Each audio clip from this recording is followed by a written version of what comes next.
merancang pengolahan, gimana sih pengolahannya gitu, dimulai dari dokumentasi profil Bapak Ibu, di mana kita sebagai pendidik harus menyiapkan sebuah jurnal. Mengapa sih gitu ya? Mengapa jurnal ini diperlukan untuk guru gitu ya?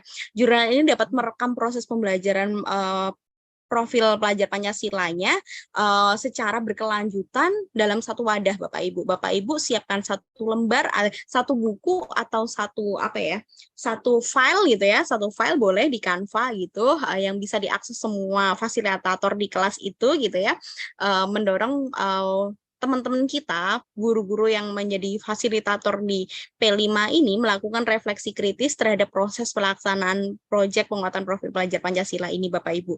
Jadi kita bisa melihat yang sudah kita lakukan, apa yang perlu diperbaiki itu dibaca setelahnya gitu ya. Kita rancang, setelah itu kita tuliskan apa yang sudah dilakukan. Nah, Bapak Ibu, prinsip-prinsip penyusunan jurnal gitu ya, dokumentasi kegiatan ini gitu menunjuk pada perkembangan. Jurnal ini berisi pada penunjukan perkembangan individunya peserta didik gitu ya. Sudah melampaui mana murid-murid kita, menjadi alat refleksi secara berkala. Apakah gitu ya, dalam satu kelompok ini anak-anak sudah mengerti bahwa kelompokan itu bukan hanya berkumpul gitu, tapi ada dimensi elemen subelemennya, kepedulian, bekerja sama. Apakah sudah muncul atau belum dari pertemuan pertama hingga pertemuan kelima gitu.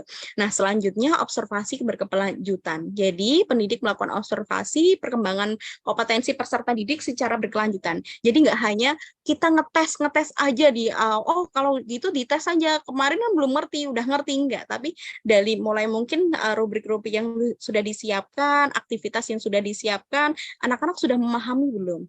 Rute pembelajaran aja dulu mungkin tentang rute pembelajaran, rute bagaimana P5 ini dilaksanakan, anak-anak sudah paham belum instruksi gitu.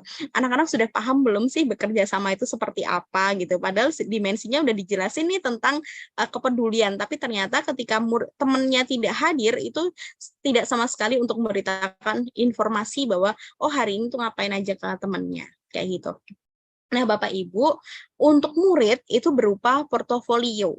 Nah, dokumentasi kegiatan proyek profil ini dalam bentuk portofolio, karena apa sih gitu ya? Lagi-lagi mengapa why-nya, yaitu portofolio ini memberikan rasa kepemilikan pada proses belajar yang mendorong peserta didik untuk menjadi pembelajar aktif. Dia bisa mengarsip, dia melihat apa saja yang sudah dilakukan gitu ya.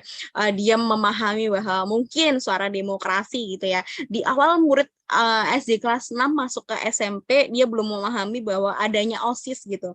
Oh, ternyata gitu ya, proyek profilnya dimulai dari apa itu OSIS gitu ya, sampai akhirnya dia memahami bahwa oh saya perlu mengambil peran gitu, bahwa saya bisa menjadi seorang OSIS gitu, seorang pengurus OSIS gitu. Nah, dari situ kita melihat mulai dari dia memahami proses-prosesnya, dia mengkritisi apa saja yang kayaknya belum muncul di kakak tingkatnya, ada proses-proses diskusi itu yang dilakukan, itu ditulis dalam portofolio, dikumpulkan murid mempunyai portofolio itu. Nah, portofolio ini mendorong murid juga mengenali kekuatan dan kelemahannya Bapak Ibu, mengenali kekuatan, kemajuan, melakukan refleksi kritis terhadap pembelajaran sehingga memahami hal-hal yang perlu dikembangkan. Jadi bisa jadi murid ini diajak refleksi. Jika memang dia merasa, oh Bu, berarti itu saya kalau daftar jadi seorang OSIS gitu ya, jadi pengurus OSIS, saya mesti melakukan hal-hal yang lebih luas lagi dari peserta didik lainnya. Nah, hal itu adalah proses refleksi Bapak Ibu. Itu juga perlu diarsipkan, dicatatkan gitu ya. Jadi dari dia memahami sampai dari belum memahami hingga memahami gitu. Dilakukan oleh peserta didik bukan terhadap peserta didik. Jadi murid-murid ini berperan aktif dalam memilih hasil kerja yang akan dimasukkan ke portofolio. Yang mana yang mau dimasukkan ke portofolio itu gitu ya, dengan panduan mendorong murid untuk merefleksikan pembelajarannya. Selanjutnya, hasil kerja yang menunjukkan kemampuan anak secara jelas gitu. Jadi ini hasil karyanya gitu ya, merupakan hasil kerjanya murid ya. kompetensi apa sih yang mau dituju, dimensi apa yang mau dituju, itu murid memahami gitu ya.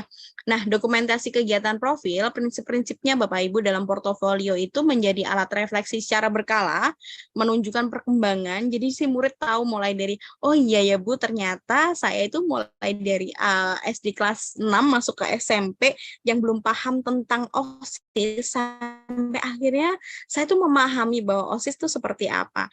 Pun jika anak itu tidak menjadi OSIS pun bukan berarti nilainya jelek ya Bapak Ibu. Biasanya langsung nilai gitu ya. Kalau kita ngomong asesmen itu langsung ke nilai, padahal beda gitu.